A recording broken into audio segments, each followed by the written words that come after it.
daripada perkataan istawa lah. Kalau kita kata maknanya duduk ataupun bersemayam, seolah-olah imam tu kata duduk kan, duduklah kamu kan, bersemayamlah kamu. Jadi istawa tu ada makna yang tidak layak bagi Allah Ta'ala. Jadi begitu juga tamam. Nah, tamam maknanya sempurna. Begitu juga dia datang dengan makna al-julus. Dia datang dengan makna al-julus. Tapi itu tidak layak bagi Allah Ta'ala. Kerana duduk itu berlaku, julus, perkataan bahasa Arab tu, julus tu berlaku pada sesuatu yang jisim mempunyai dua bahagian. Dua bahagian. Kita duduk ada dua bahagian kita, bawah, atas. Ini tidak berlaku kecuali pada makhluk. Pada binatang, pada manusia, berlaku. Pada Allah Azza wa Jalla mustahil dia berlaku. Kemudian dia datang dengan makna istila. Istila yang di sini maksudnya menguasai. Bila datang dengan makna menguasai, seperti mana yang disebut oleh Imam Lughah, Imam Bahasa Arab Al-Fayyumi dalam Misbah Al-Munir, dia kata apa? Wastawa ala sariri mulk kinayatan anit tamalluk wa illam yajdus alaihi. Makna istawanya seorang raja itu di atas, ni dari segi bahasa istawanya raja itu di atas sarirnya, katilnya itu adalah maknanya apa? Dia dapat memiliki. Bukan maknanya dia duduk, dia kata. Bukan maknanya dia duduk di atas tu, tapi dia dapat memiliki kerajaan tersebut. Begitu juga datang dengan makna naduja. Naduja ni ranum, perkataan istawa tu tadi. Kita kata apa? Buah rambutan telah masak. Dalam bahasa lama dia panggil ranum. Ranum ni maknanya telah masak. Naduja. Kemudian ini tidak bagi Allah Ta'ala. Takkan kita nak kata Ar-Rahmanu ala arsy istawa ranum. Allah Ta'ala di atas arasy ranum, macam buah lah pula kan. Kemudian datangnya makna yang lain, qasad wal iqbal, dan juga datang dengan makna at-tasawi, sama rata. Jadi makna yang kita pilih dalam hal ini adalah dengan makna menguasai. Itu yang kita pilih. Allah Ta'ala menguasai di atas arasy. Okey, kalau tak nak kata Allah Ta'ala menguasai di atas arasy dalam mentafsirkan ayat ini, senyap je lah, kata istawa cukup. Dia mesti ditilawahkan. Ulama salafus salih zaman dahulu, dinyatakan oleh Imam Baihaqi dan kitab Asma' wa Sifat, mereka bila datang ayat-ayat seperti istawa, ayat mutasyabihat yang lain, yadun dan sebagainya, mereka yumarrir, tafsirnya adalah tilawahnya. Nak tahu maknanya, di sisi ulama salafus salih dululah, kebanyakannya, bukan semua, ada yang takwil, ada yang mentafsirkannya, iaitu kamu tilawahkan dia. Tilawah maknanya baca begitu saja. Macam kita tilawah Al-Quran, surah Al-Fatihah, Alhamdulillah Rabbil Alamin, begitulah. Tak payah tafsir, tak payah terjemah, tak payah apa. Allah Ta'ala di atas arasy istawa cukup. Tapi pada zaman mutaqaddim ini susah orang nak terima, apa makna dia, dan istawa tu apa makna dia. Jadi di situlah kita memerlukan kepada syarahan tafsiran yang ditafsirkan oleh ulama khalafus salih yang bermaksud menguasai. Begitu juga sebahagian ulama salaf, ulama salaf seperti Imam Ibn Mubarak, dia kata apa? Dia kata bahawa Ar-Rahman wa ala arsy istawa, istawa itu bermakna istaula. Imam Ibn Mubarak yang mati wafat pada 300 Hijrah lebih. Jadi tak salah lah kalau kita kata Allah Ta'ala menguasai atas arasy, ataupun kita tafsirkan Ar-Rahman wa ala arsy istawa itu dengan makna menguasai. Okey, jadi ringkasan dalam hal ini saya katakan bahawa kesilapan bagi sebahagian orang bila mana mensyarahkan tentang Ar-Rahman wa ala arsy istawa ini, dia menetapkan Allah Ta'ala itu bertempat. Itu satu, dia kata Allah Ta'ala tempat atas arasy, salah. Kemudian dia mengatakan juga yang bahagian yang kedua pula, golongan yang kedua, dia kata Allah Ta'ala ini duduk di atas arasy, itu pun salah juga.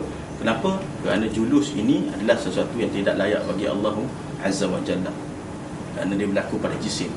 Dan yang ketiganya, kalau dia kata dengan makna istiqrar, iaitu bertempat, mengambil tempat, baginya itu juga adalah kesalahan. Jadi apa yang betulnya? Ni salah, tu salah, tu salah, salah. Ada yang betul. Yang betulnya adalah mentafsirkan seperti mana dalam ayat yang lain. Dalam ayat yang lain banyak Allah Ta'ala menyatakan wa huwa qahirun fawqa ibadihi. Allah Ta'ala menguasai ke atas arasy-Nya, bila mana ke atas hamba-Nya. Bila mana istawa itu tadi datang dengan makna menguasai, dan ayat lain ada menunjukkan bahawa menguasai ini, menguasai itu adalah sifat bagi Allah Ta'ala, maka kita kata Ar-Rahmanu ala arsy istawa. Kalau hendak ditafsirkan, hendak dijelaskan lagi, maka maknanya adalah Allah Ta'ala menguasai di atas arasy. Dia kuasai, dia bukan duduk pada situ. Kenapa pula sebut arash? Kenapa? Yang lain Allah Ta'ala tak menguasai ke? Ini di sisi ulama tauhid, arash adalah makhluk yang paling besar sekali. Arash adalah makhluk yang paling besar sekali. Jadi maknanya, kalau makhluk yang paling besar sekali itu Allah Ta'ala menguasainya, macam mana dengan kita yang kedai-kedai? Macam mana dengan kita yang lemah ini? Lagilah Allah Ta'ala menguasainya. Kalau orang tanyalah kenapa disebut Allah Ta'ala menguasai di atas arash. Okey, itu berkaitan dengan ayat mutasyabihat, Ar-Rahmanu 'ala al-'arsy istawa. Okey, seterusnya ada satu hadis Nabi SAW yang dinamakan hadithul jariyah, yang mana satu ketika Nabi bertanya kepada seorang wanita, seorang sahabat yang datang mengadu, dia tampar hamba dia, perempuan hitam. Kemudian dia rasa bersalah, dia tampar, tak tahu sebab apa dia penampar tu. Lepas tu dia rasa bersalah, dia nak merdekakan. Jadi dia nak tahu syarat merdeka ni macam mana nak merdekakan hamba dia tu. Dia pun jumpa dengan Rasulullah. Lalu Rasulullah kata, bawa dia kat sini. Perempuan hamba hitam semua datang. Kemudian Rasulullah SAW bertanya kepadanya, antara riwayat-riwayat dalam kisah ini, Rasulullah bertanya, Aina Allah? Aina Allah? Qalat fis sama'. Itu antara riwayatnya. Dan kisah yang sama ada riwayat-riwayat yang lain yang lebih tepat dengan usul, seperti riwayat Imam Malik. Imam Malik di riwayat 2, Aina Allah, dan juga Rasulullah tanya kepada perempuan tu, adakah engkau mengucap dua kalimah syahadah? Atashhadina an la ilaha illallah? Qalat na'am. Atashhadina anni Rasulullah? Qalat na'am. Kemudian Rasulullah menyatakan, i'tiqha fa innaha mu'minah. Rasulullah bertanya, adakah kamu mengucap dua kalimah syahadah? Bukan Rasulullah bertanya, di mana Allah? Kerana kita nak hukum orang itu Islam ataupun tidak Islam, kita nak tahu orang itu Islam ataupun tidak Islam, adakah dengan kita tanya, di mana tempat Allah? Cuba jawab. Tak boleh tanya macam tu. Dari segi usul kan, kebiasaan kita usul fiqh menyebutnya tu, kita nak tahu orang itu Islam atau tidak berdasarkan dua kalimah syahadah. Seperti mana dalam riwayat Imam Malik, yang mana Rasulullah tanya dia, adakah kamu mengucap dua kalimah syahadah? Tapi pada riwayat yang menyatakan Rasulullah bertanya, Aina Allah? Itu yang menjadi masalah pada sebahagian orang. Sebenarnya mudahnya nak fahamnya, iaitu Rasulullah bertanya, Aina Allah? Qalat fis sama'. Kalau diterjemahkan dalam bahasa kita, di mana Allah? Maka perempuan itu menjawab, di langit. Kemudian ditanya, siapa aku? Engkau Rasulullah. Okey. Apa makna bertanya itu? Rasulullah bertanya, di mana Allah? Maknanya bukan makna tanya tempat. Kalau bertanya tempat, kita kata tadi, adalah istihalah bagi Allah Ta'ala itu bertempat. Dia tanya itu apa pegangan engkau tentang Allah Ta'ala ni, kepercayaan engkau. Kemudian dia kata fis sama'. Orang Arab bila disebut fis sama', datang dengan dua makna. Pertama tempat, kedua dengan makna makanah. Makanah yang maknanya martabat. Allah Ta'ala tinggi, hebat. Iaitu darajat dia tinggi. Itu maksud fis sama'. Banyak hadis yang menceritakan tentang perkara tersebut, iaitu bila sebut fis sama', maknanya ali qadr jiddan, iaitu tinggi martabat dia, bukan tempat. Okey, siapa yang mensyarahkan hadis tersebut? Antaranya adalah Imam Hafiz Abu Bakar Ibn Furaq, dan ulama-ulama yang lain juga lah. Dia kata apa? Tentang berita ataupun akhbar, hadis-hadis yang mana Rasulullah bertanya kepada perempuan itu, Aina Allah? Kemudian dia memberi isyarat di langit. Maknanya dia kata apa? Fa inna zahirul lughah tadullu bil lafzi aina innaha mawdu'ah lisu'ali 'anil makan wa yastakhbir biha 'an makanil mas'ul anhu bi aina idh qila aina huwa wa dhalika ahlul lughah qalu lamma thaqula 'ala ahli al-lisan fi istifhami 'anil makan an yaqulu huwa fil bait am fil masjid aw am fis suq. Dari segi bahasa Arab datang dengan makna, kalau kita tanya di mana, maknanya di mana tempat. Okey. Tapi datang juga dengan makna ianya maqdirah, ia martabat. Maqdirah ni maknanya martabat. Contohnya kita tanya di mana tuan guru dengan anak muridnya.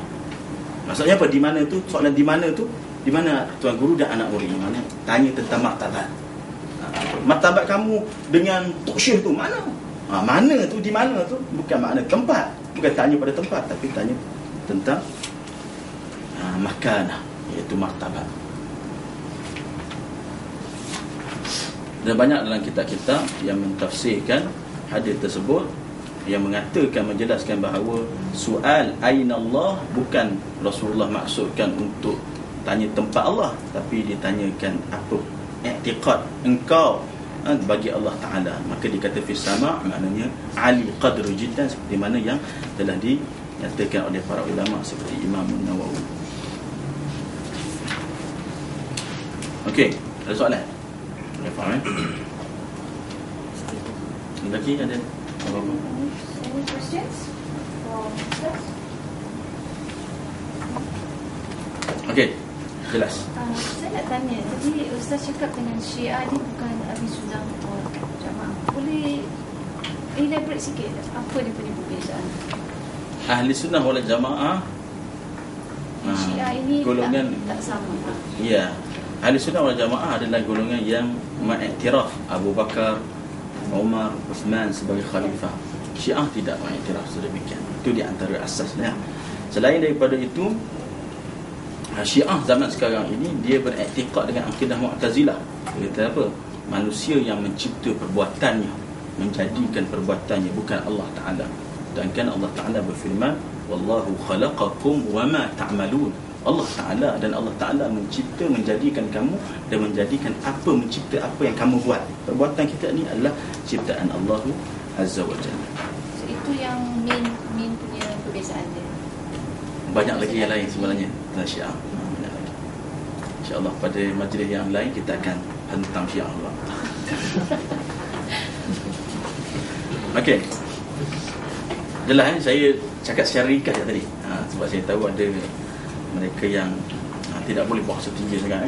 Bahasa tinggi-tinggi kan pening pula, mengantuk dah pula. Okey. Seterusnya berkaitan dengan fahaman yang dinamakan sebagai fahaman Wahabi. Okey. Pertama sekali fahaman Wahabi ini digerakkan. Mula-mula ia digerakkan oleh seorang penggerak yang bernama Muhammad bin Abdul Wahab. Muhammad bin Abdul Wahab ini adalah daripada keluarga yang hebat. Betul? Kita tak nafikan. Kita kena i'tidal di sini. Iaitu ayahnya seorang tokoh ulama yang hebat. Abang dia juga ataupun adik dia, dalam riwayat kata adik dia, iaitu Sulaiman bin Abdul Wahab, seorang yang hebat, ulama juga. Tapi di akhir, dikatakan dalam tarikh, di akhir kehidupan dia, dia telah membuat satu gerakan sehingga dapat memegang kerajaan. Dia tak masuk parti mana-mana lah, tapi dia dia menyokong, dia buat satu thawrah supaya dia dapat pangkat sikit dalam kerajaan ni, iaitu menjadi orang rujukan agama.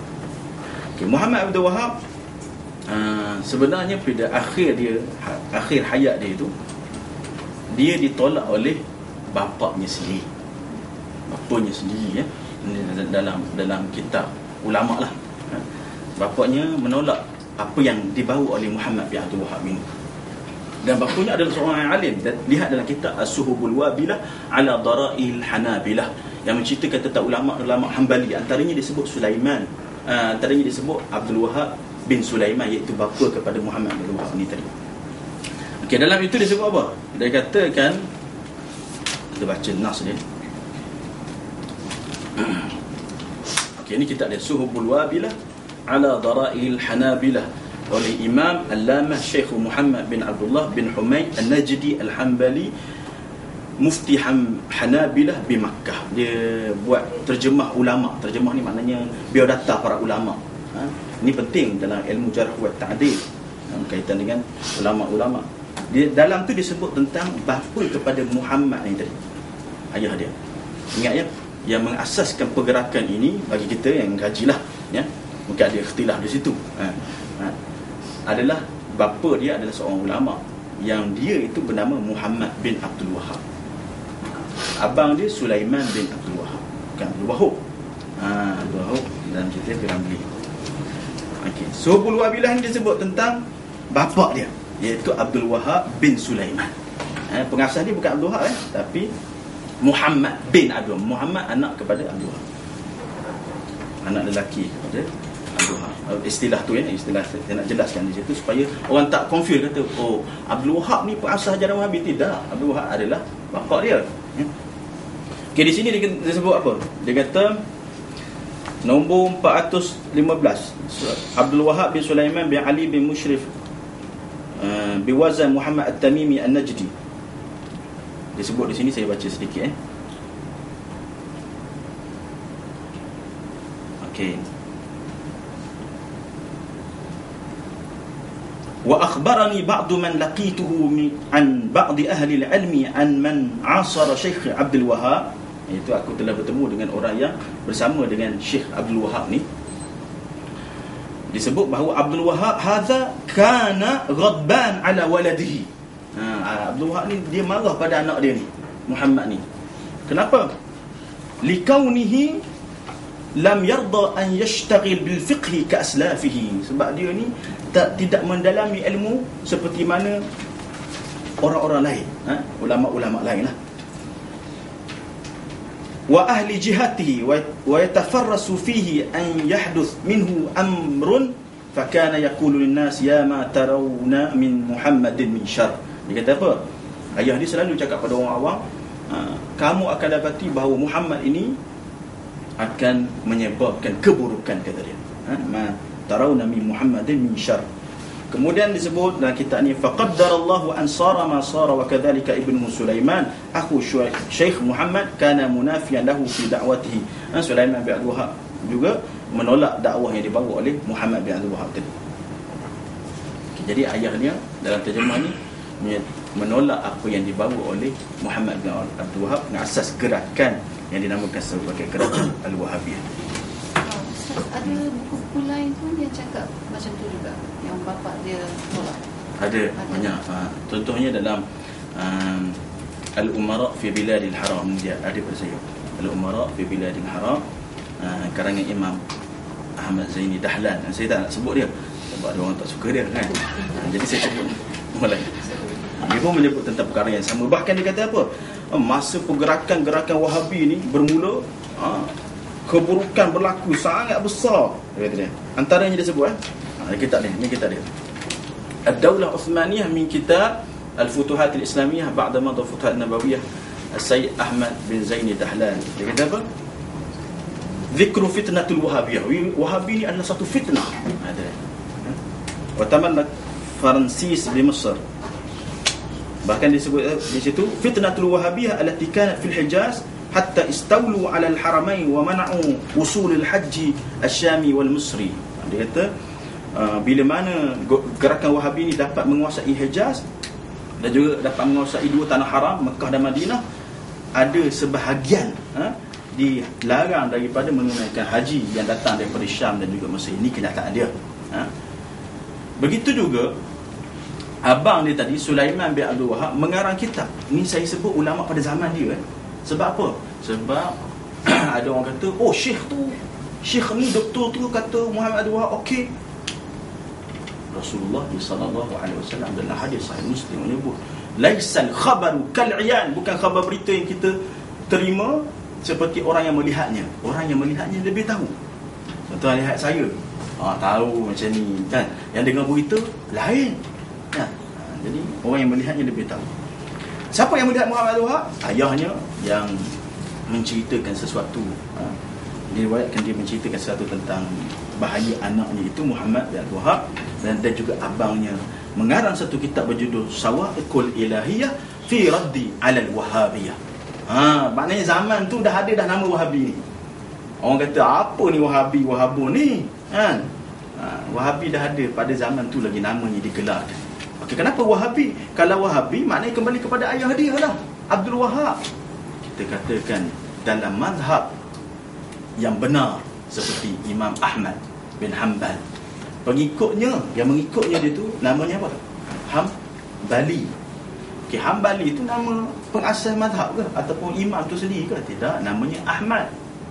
Ahmad bin Hanbal, tapi pengikut Imam Ahmad ni dinamakan Hambali.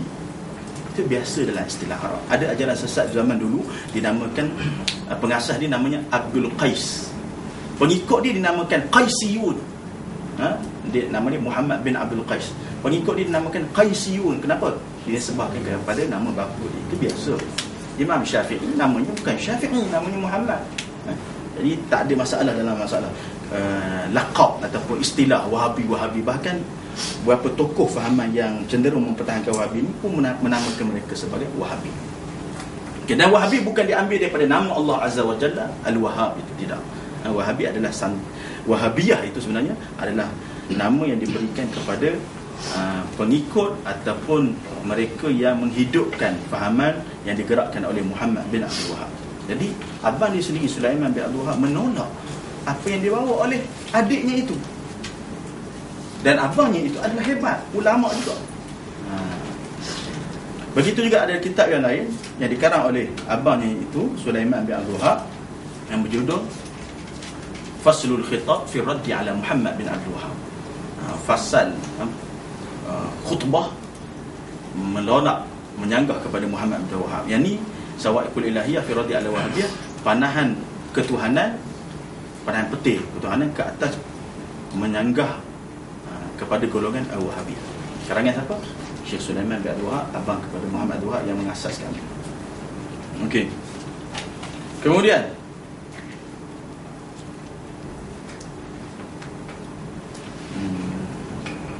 okey, apa sebenarnya yang menjadi masalah Wahabi ni? Apa masalah dia? Okey, tak apalah kutuk-kutuk yang tu ulama kata je. Apa masalah dia? Okey, saya melihat kepada 3 perkara.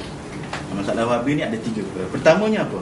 Iaitu mereka cenderung kepada memahami ayat mutasyabihat secara zahir yang mana boleh membawa kepada penyamaan Allah Ta'ala dengan makhluk. Itu dia. Ini ayat dia. Dia membawa ke satu ibarah sifat bagi Allah Ta'ala yang boleh dikatakan menyamakan Allah Ta'ala dengan makhluk. Dan kadang-kadang itu jelas menyamakan Allah Ta'ala dengan makhluk. Wal'iyadzubillah. Itu yang pertama. Contohnya macam mana? Contohnya di antara mereka yang menggerakkan fahaman Wahabi ni, yang pertahankan fahaman Wahabi ni, mereka seperti Dr. Saleh Syekh Muhammad Saleh Al-Utsaimin dan selainnya, menyatakan secara jelas bahawa Allah Ta'ala itu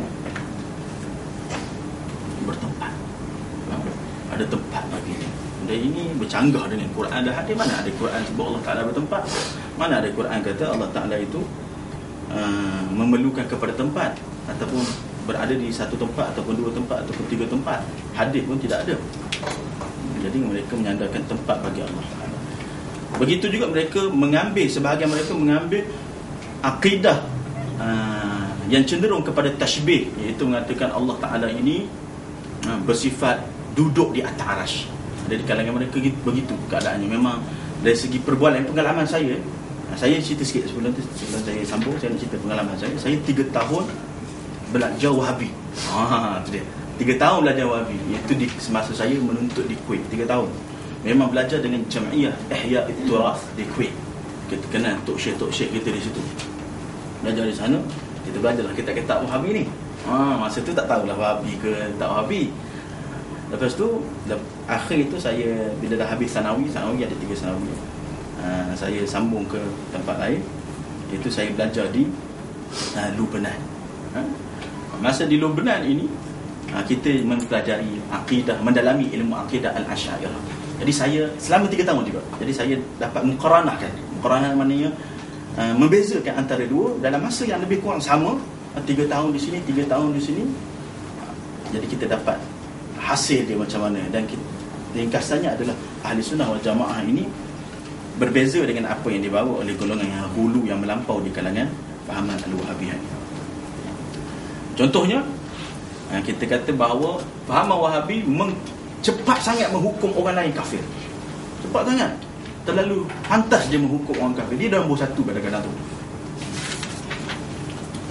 Bila mana dia lihat orang pergi ke kubur dan mengangkat tangan di situ berdoa, tu dia hukum ini perbuatan syirik, kafir, keluar daripada Islam. Yang menyebut ni bukan orang tepi jalan di kalangan tokoh-tokoh yang menghidupkan gerakan Wahabi ni, iaitu orang yang hebatlah di kalangan fahaman Wahabi ni, seperti Syekh Salih Fauzan dan juga Al-Utsaimin menyebut bahawa kalau kita dapati seseorang itu berdoa menghadap ke kubur Nabi sallallahu alaihi wasallam ataupun mana-mana kubur, maka itu boleh menyebabkan orang itu keluar daripada Islam. Kita tak nak menyalahkan tokoh sekarang ni, kita nak supaya umat Islam jangan cepat sangat mengkafirkan orang. Seperti mana yang berlaku kafir. Jadi pengikut dia pun orang bila nampak orang lain pergi ke kubur, angkat tangan di situ kemudian berdoa, maka dihukum kafir, syirik. Ini kita tidak mahu. Yang berlaku macam itu, menghukum cepat sangat, menghukum kafir. Okey. Ketiganya iaitu berkaitan dengan membid'ahkan amalan umat Islam. Membid'ahkan amalan umat Islam. Pertama tadi berkaitan dengan akidah, keduanya mengkafirkan umat Islam, ataupun menghukum ulama-ulama Islam sebagai akidah sesat dan sebagainya, seperti Imam An-Nawawi, Imam Ibn Hajar Al-Asqalani, tokoh-tokoh Wahabi yang kita namakan mereka ini Wahabi lah, menghukum Imam Nawawi sebagai sesat akidah dia. Sesat akidah dia ini satu hukuman yang berat.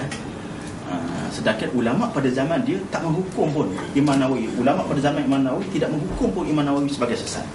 Begitu juga mereka tokoh Wahabi ini menghukum Imam Ibn Hajar Al-Asqalani fi syarah kitab Sahih Bukhari sebagai sesat akidahnya.